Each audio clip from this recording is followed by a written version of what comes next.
E aí, galera? Ei, professor Jefferson. Oi. Essa é a nossa aula 50.1. Meu Deus, Tata, já chegamos na 50.1. Revisão geral. Não, é 50.1, verdade. Revisão geral. Galera, agora é a hora de muita atenção, mas para você ficar relaxado, tranquilo aí e compartilhando aí os trabalhos dos colegas, a gente também vai ter nessa aula, tá bom? Não se preocupe não, te acalma. Joga aí pra gente, diretor. Boa tarde, sou aluno da Escola Boa Esperança, do primeiro ano. Fiz um trabalho de NBAZ, fiz um requeijão cremoso, que tem a seguinte receita. Um caneco de leite, né? Aí você ferve o leite, meio copo de vinagre, você pega esse vinagre e joga dentro do leite fervendo. Aí você escorre a água no coador, né? A massa, aí você pega a massa, você leva pro liquidificador e bate a massa. Aí você adiciona meio copo de leite e uma colher de manteiga. Essa é a receita.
Oi, meu nome é Thaís, eu e a Camila. Somos alunos do primeiro ano no G da Escola Boa Esperança e vamos fazer um trabalho de NBAZ. E vai ser uma receita sobre requeijão.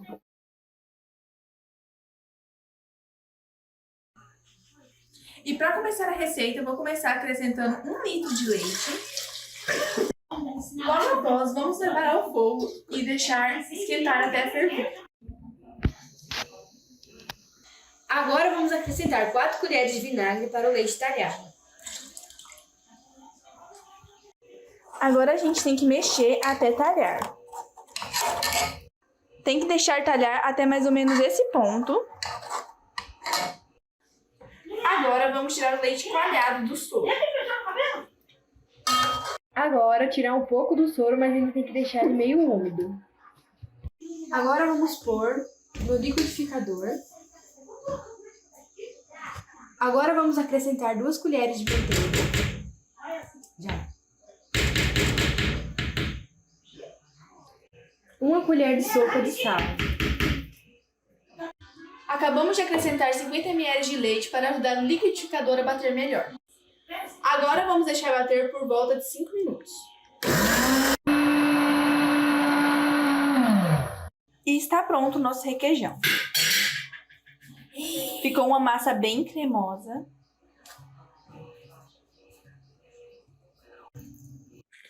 Oi, meu nome é Paulo Sarrofman, eu sou da Escola Fernando Souza Gomes, da extensão Marco Azul, moro na linha Saracura, Porto Velho. Hoje eu vim falar sobre o trabalho extra classe de NBAZ e o meu viver no sítio é sobre a agrofamília. A gente cria gado de corte e também temos fêmeas paredeiras para a gente ter bezerros machos. A gente separa ou aparta, como fala, e coloca eles para engorda, para vender. As fêmeas ou a gente coloca elas para ser paredeira ou a gente também engorda. As fêmeas a gente também usa elas para o consumo próprio. A gente leva elas para engorda e pega para consumo próprio. Onde a gente tem a nossa renda é aqui no sítio. Tipo, agora eu tô indo aqui pro pasto mostrar os cruzados. A gente mexe já com gado já faz mais de 15 anos. Há um tempo atrás a gente mexia com gado de leite, hoje em dia é só com gado de corte.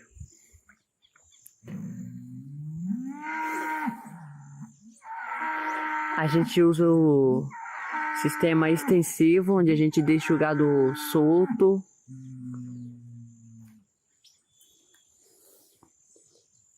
E é isso, meu viver. A gente depende do gado de corte. É tudo que a gente tem. Parabéns, não é isso, Tatá? Ai, menino, fiquei imaginando passeando aí com você, viu? Indo. Passeando não, você está trabalhando, né? Mas assim, indo lá e acompanhando, e a gente achou linda essa paisagem, né? Que privilégio que eles têm, né, professor? Isso, não só o privilégio de estar num ambiente maravilhoso como esse, mas ter o orgulho de tirar o seu lucro, o seu sustento do seu próprio trabalho. Parabéns a todos os nossos estudantes, parabéns aos pais, às mães, os tios, aos professores presenciais que estão aí, ó, sempre auxiliando nessa construção do conhecimento, que é a NBAZ do primeiro ano, aí, agora que envolve todas as criações, não é isso, Tatá? Vamos embora para a revisão, para não ter mais tempo aqui, perder mais tempo. Vamos embora, galera. Aula 50.1, revisão geral da unidade 3. É isso. Manejo reprodutivo. Não, gente, um equívoco, perdão. O professor Jefferson errou, não é a unidade, é a unidade 3, não é a unidade 2? Não, professor, é isso É mesmo. 3 mesmo? Eu também fiz essa confusão. Ah, mas então é tá. isso mesmo. Unidade Ó, 3. Vamos lá, a gente viu ranicultura parte 1 e 2, estruticultura, piscicultura parte 1 e 2, avicultura, sistema de criação, avicultura, manejos, avicultura, somente a fase de reprodução, aí entramos na cotonicultura, instalações de produção, e cotonicultura, sanidade e animal e alimentar. Então, Mais vamos lá. uma. Suinocultura, creche e terminação. Suinocultura, manejo sanitário. Cunicultura, raças e sanidade animal. Cunicultura, manejo de reprodução. Ovinocultura, criação e produção. Ovinocultura, sanidade e reprodução. E também caprinocultura, manejo. Eita, professor, caiu tudinho, porque aqui, meu querido, aqui. Aula 31.1, ranicultura, parte 1, nós falamos aí do comportamento reprodutivo e das instalações que vão acomodar esses animais, esses anfíbios, né? Em média, aí a gente tem as rãs que se reproduzem 4 vezes ao ano, apresentando uma grande quantidade de ovos, né? Os quais devem ser separados em outros tanques para melhor acompanhamento desse crescimento. O que a gente destaca aqui? Que eles são animais que têm metamorfose, então você vai ter que ter setores na ranicultura, né, para acompanhar cada desenvolvimento. Vai ter o setor de girinagem, setor reprodutivo, de girinagem, a parte dos que estão em crescimento e, por último, no processo de engorda. Nesses ambientes, alguns, no início, você vai ter só o ambiente aquático, mas depois você vai ter que disponibilizar esse ambiente também, onde eles vão ter a parte seca.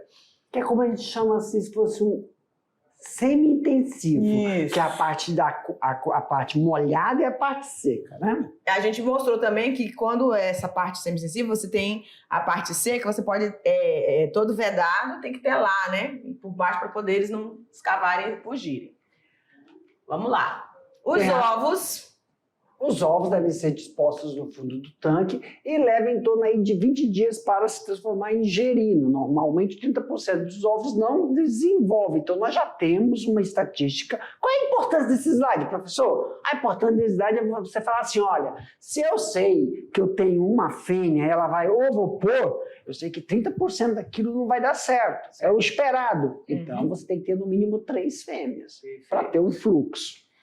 E aí nós vemos as instalações do anário, como a professora Tabita falou. Tem setorizações. O setor de reprodução, que são a baia de acasalamento, o setor de girinagem, que é a baia da metamorfose, o setor de recria, que tem a baia inicial, que já está todo formado, e depois vai para a baia de engorda, que é a baia de terminação. Perfeito. Próxima, falamos sobre piscicultura, parte 2, que é reprodução artificial e manejo reprodutivo. Professor, o que a gente tem que lembrar dessa aula, pessoal? É porque, assim, ó, sistemas de criação Tem uns que a gente consegue fazer o quê? Tem uns que a gente consegue fazer inseminação artificial e outros não. No peixe a gente consegue fazer inseminação artificial de certa forma, porque a gente induz com glândula hipofisária. E aí sempre é utilizada essa glândula, tem uma técnica para você poder aplicar. O importante é o quê, professor? É porque a quantidade de miligramas de glândula hipofisária adquirida para macho e fêmea é proporcional ao seu peso. E lembrar, o movimento que a gente chama de extrusão. O que é extrusão? O movimento de fêmea para macho são diferentes. A fêmea, esse movimento fica entre as nadadeiras dorsais. Nadadeiras dorsais. E o macho é na região lateral. E tem que tomar muito cuidado no processo de você, essa intensificação, para não ocorrer a urina, porque a urina do macho pode inviabilizar os espermatozoides.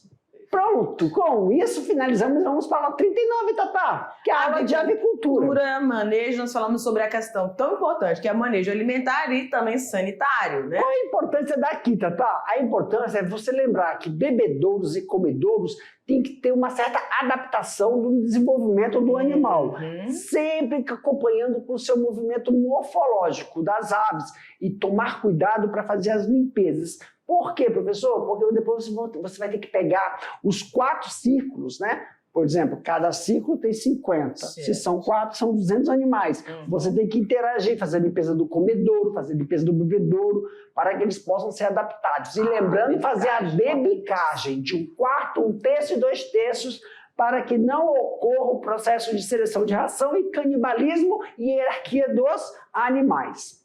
E agora vamos para a aula 42.1. A gente falou da cotonicultura, essas codorninhas, né? Falamos de sanidade e reprodução, onde a gente focou as raças, manejo sanitário e o manejo de reprodução.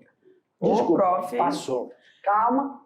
Não, é eu ou você? Então vai você. Tá bom. Vacinação. As codornas deverão ser vacinadas contra as doenças como a Newcastle e a coriza.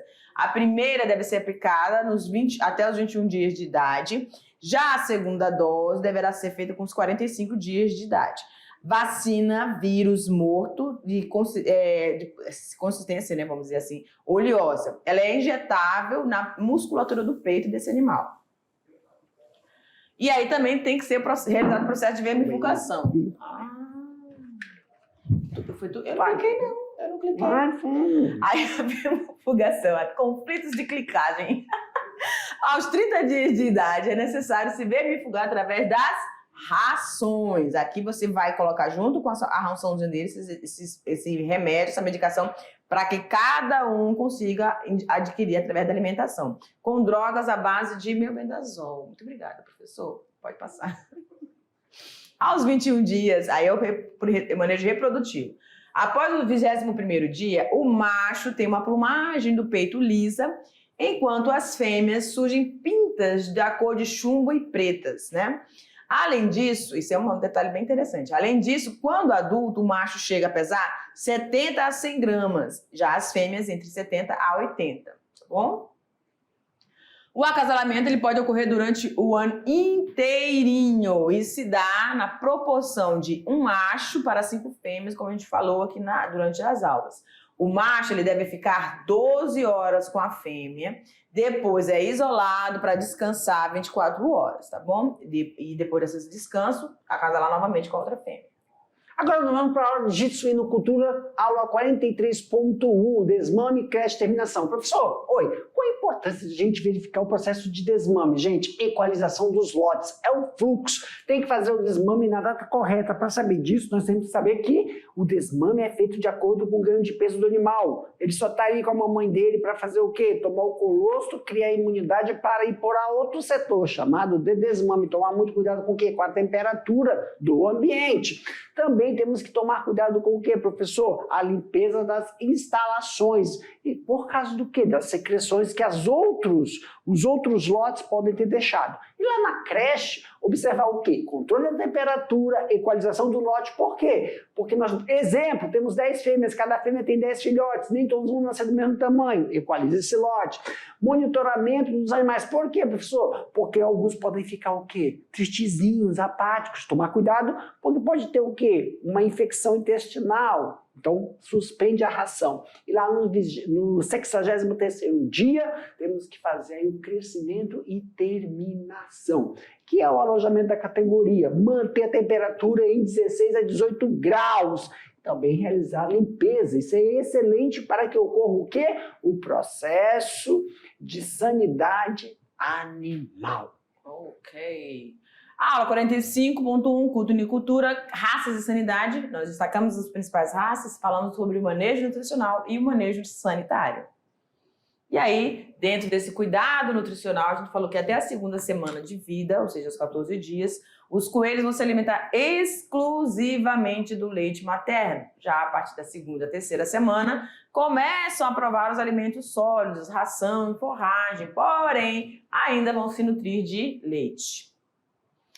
É necessário que sejam utilizados 2 tipos de rações, sendo uma para reprodutores e a outra para engorda, foi o que nós enfatizamos bastante na aula. Esta exigência se faz necessária devido à necessidade nutricional dos animais para a execução dessas fases, né? Que é diferente. Vamos lá. Algumas recomendações em relação ao manejo sanitário. Então, só voltando lá o que a gente falou, naquela questão da alimentação, ter esse cuidado com o tipo de foco que a gente está dando em relação a essa questão nutricional. É engorda, é reprodução. Então, são diferentes, né? São necessidades diferentes. Algumas recomendações na questão sanitária. As valas devem ter drenagem eficiente. No verão, fazer remoção das fezes quando o cheiro de amônio for acentuado. A gente falou isso durante a aula, que é bem forte. Observar a correta densidade animal para gaiolas, comedouros e bebedouros. Separar esses animais por faixa etária, reprodução, recria e engorda. Cada setor vai estar recebendo aí essas faixas etárias diferenciadas. Estar atento aos níveis nutricionais adequados e evitar as mudanças bruscas na alimentação. A gente estranha, se a gente que sabe, né, vai para um lugar para o outro, estranha a alimentação, esses animais também, porque você tem que lembrar que você está no processo de criação. Executar a desinfecção periódica da granja. E agora na aula 48.1, ovinocultura, alimentação, sanidade e reprodução. Lembrar muito bem aqui, pessoal, o que é importante, professor, é que na caprinocultura, e também na ovinocultura, mas aqui nós temos que ver o quê? Os volumosos. A alimentação, o que é a nutrição animal deles? É o capim, é o volumoso. O que é suplementação? É a ração. Lembrar dos coxos, higienização dos bebedouros, e coxos, evitar que a bebedouro fique exposto à incidência solar. E também manejo sanitário, o casco, o olho, lembrar das pastagens por causa da verminose, decorrente de sarnas. Então você, quando está fazendo o manejo, observar bem o que, professor? O comportamento desse animal. E para finalizar, a reprodução. Em ovelha, quem faz barulho? Em ovelha, quem bate? Em ovelha, quem é que a gente tem que tomar cuidado? É o macho. O macho que sinaliza que a fêmea está no cio. Agora, quando a gente pega e vai lá para a caprinocultura, nós vimos as doenças, melhores raças, tanto para corte como para leite. Tomar cuidado também com a sanidade do animal em caprinos. Por quê, professor? Porque em caprinos tem a alimentação. Resta ingestão de contaminação em relação aos vermes. Agora, nos caprinos, quem é que faz todo o processo de cio? São as fêmeas, não os machos, ok, meus queridos? Vem, Tatá! Meus queridos, uma excelente avaliação para vocês. Tchau, boa prova!